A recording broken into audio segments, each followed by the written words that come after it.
Sir ಇಲ್ಲಿವರೆಗೂ ಕೂಡ ಕಾಂಗ್ರೆಸ್ ಪಕ್ಷ ಆಗ್ಲಿ ಬಿಜೆಪಿ ಆಗ್ಲಿ ಯಾರೇ ಆದ್ರೂ ಕೂಡ ದಲಿತ ಮುಖ್ಯಮಂತ್ರಿಯನ್ನ ಮಾಡಿಲ್ಲ. ಅದ್ರ ಬಗ್ಗೆ ನಿಮ್ ಒಪಿನಿಯನ್ ಏನು ಸರ್? ಕಾಂಗ್ರೆಸ್ ದಲಿತರನ್ನು ವೋಟ್ ಬ್ಯಾಂಕ್ ಮಾಡ್ಕೊಂಡು ಮುಖ್ಯಮಂತ್ರಿ ಮಾಡ್ತೀನಿ ಅನ್ಕೊಂಡೇ ಬರ್ತೀವಿ. ಅದಕ್ಕೆ ಕಾಂಗ್ರೆಸ್ನ ಒಳಗಡೆ ಮುಖ್ಯಮಂತ್ರಿ ಆಗಬೇಕು ದಲಿತರು ಅಂತ ಹೋರಾಟ ನಡೀತು. ಆ ಹೋರಾಟ ಪ್ರಾರಂಭ ಭವಿಷ್ಯ ಆಗಿದ್ರೆ ಅದು ನನ್ನಿಂದಾನೆ. ನಾನು ಕಾಂಗ್ರೆಸ್ ಅಲ್ಲಿ ಇದ್ದಾಗೆ ಮಾಡಿದ್ದದು. ಖರ್ಗೆ ಅವರು ಆಗ್ಬೇಕು, ಬಸವಲಿಂಗಪ್ಪ ಆಗ್ಬೇಕಾಗಿತ್ತು, ಎನ್ ರಾಜ ಅವರು ಆಗ್ಬೇಕಾಗಿತ್ತು, ಯಾರು ಆಗ್ಲಿಲ್ಲ ಆ ಕಾಲದಲ್ಲಿ. ಹೋಗ್ಲಿ, ಪರಮೇಶ್ವರ್ ಇವಾಗ ಆಗ್ಬೇಕಾಗಿತ್ತು, ಆಗ್ಲಿಲ್ಲ. ಇದುವರೆಗೂ ಹೇಳ್ಕೊಂಡೇ ಬರ್ತೀವಿ. ಆದ್ರೆ ಕಾಂಗ್ರೆಸ್ ದುಡ್ದು ದಲಿತರನ್ನ ನೀವು ದೂರ ಇಡ್ತೀರಿ. ಜನತಾದಳದಲ್ಲಿ ದುಡ್ಕೊಂಡಿದ್ದು ಕಾಂಗ್ರೆಸ್ ಅನ್ನ ಬೈಕೊಂಡು ಜೀವನ ಮಾಡಿ ಕಾಂಗ್ರೆಸ್ ಬಂದ ತಕ್ಷಣ ಅವ್ರನ್ನ ಮುಖ್ಯಮಂತ್ರಿ ಮಾಡ್ತೀರಿ. ಅದು ಎಷ್ಟು?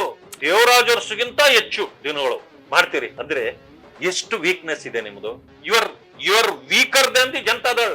ಜನತಾದಳದಿಂದ ಒಬ್ಬ ಬಂದು ಕಾಂಗ್ರೆಸ್ ಅನ್ನ 7.5 ವರ್ಷಗಳ ಕಾಲ ಮುಖ್ಯಮಂತ್ರಿಯಾಗಿ ಆಳ್ತಾರೆ ಅಂತಂದ್ರೆ Congress is weaker than the Janata Dal.